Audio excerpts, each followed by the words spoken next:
Hey, what's happening? Rise here on Nalio Gaming. So in this video, I'll be going over my review for the new game Herdling. I played on PlayStation 5 Pro. I was provided with a game key thanks to Popagenda PR. On behalf of the developer, Okomotive, and the publisher, Panic. We're jumping right in. It's been about a week since I rolled credits. I've been thinking about it pretty much every single day, sometimes multiple times a day. It's a game that totally snuck up on me and took me by surprise. This new indie game is from Okomotive, the minds behind the atmospheric Far games, and Panic, the publishers of Firewatch.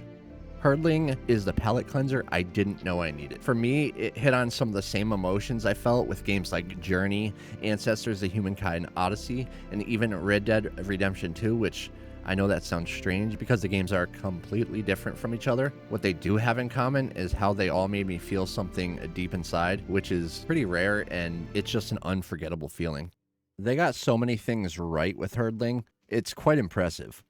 So in Herdling, we play as a youngster who at first glance looks to be homeless, sleeping in alleyways below the dilapidated city buildings. Soon after, we meet our first furry friend, and the adventure begins. The focus of Herdling is to shepherd a lovable herd of calicorns. What are calicorns, you say? Well, exactly what they are is a mystery, but my best guess is they're a mysterious four-legged grazing animal similar to a goat, cow, buffalo, or a deer. They seem to thrive and be at their best when with the herd. I can't forget to mention they also have magical powers, which, as their shepherd, you help guide the herd to use their combined abilities. Anyway, so in Herdling, you shepherd a herd of calicorns through jaw-dropping mountainscapes, forests, farmlands, valleys, snow plateaus, and more. The herd can get larger or smaller as your journey progresses, depending on how you decide to guide the calicorns on the journey. And of course, it would not be a video game without treacherous and dark twists and turns. This game has no dialogue or explanation, and to me, that is brilliant. It lets you piece together the meaning of this grand expedition. I'm still not sure what some of it means, but what I am certain about is how it made me feel. Whoever decided to let us name each calicorn as we meet them should get a raise immediately. Animal lovers, especially pet owners, will not only have fun with this feature, but I think it could possibly even help some get closure on past relationships with family pets that passed on. That may sound strange to some, but if you've ever lost a pet best friend, then you know exactly what I'm talking about.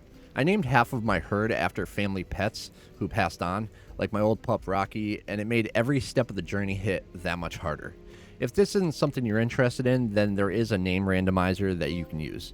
The gameplay itself is pure fun, with light environmental puzzles that are smart but never frustrating, paired with PlayStation trophies that give a sweet sense of achievement. Some puzzles need to be figured out to progress the game, others you may stumble across, and if you succeed, the reward is a new calicorn friend to add to the herd. It's not all smiles though. The first death blindsided me. A new mechanic in eerie danger had my heart sink. I thought I lost one of the herd members forever, and if we were able to restart, I didn't know how far back that would be. The relief of a second chance felt like Okomotive knew we'd stumble here. Absolutely genius design. The exciting stampede sequences let you feel the rush of the mountain air alongside your herd. It's pure adrenaline. The soundtrack and audio are phenomenal, pulling you into this fallen world. Fully remappable controls are a must-have in 2025 in my opinion. If you've ever seen one of my other videos, I always bring it up. It's a pet peeve of mine. Having customizable controls makes Herdling and every game accessible to every player. My only complaint is that it ended. I'd love a few more puzzles or chapters. I'll keep my fingers crossed for DLC. Maybe we'll get to explore with our new beaked friend. At $24.99 for a 4 to 6 hour game, some might hesitate, but the polished mechanics, emotional story, and top-notch audio make it worth every penny. It's rated T for teen by the ESRB and PEGI 12 plus for some violence and blood. It's a wide appeal adventure that's both kid-friendly with supervision and a blast for adults. Launching August 21st, 2025 on PlayStation, Nintendo, Steam, Epic Game Store, and Xbox. Herdling is a top-tier indie game. I strongly suggest you don't skip this one. Okomotive hit a home run with Herdling, and I give it 2 thumbs up. So that's where I'm going to wrap up my review for Herdling. I played on PlayStation 5 Pro, and again, I was provided with a game key thanks to Popagenda PR on behalf of the developer Okomotive and the publisher Panic. If you enjoyed the video, please consider subscribing, leave a comment below, click that like button. I do appreciate you all. We'll see you in the next video.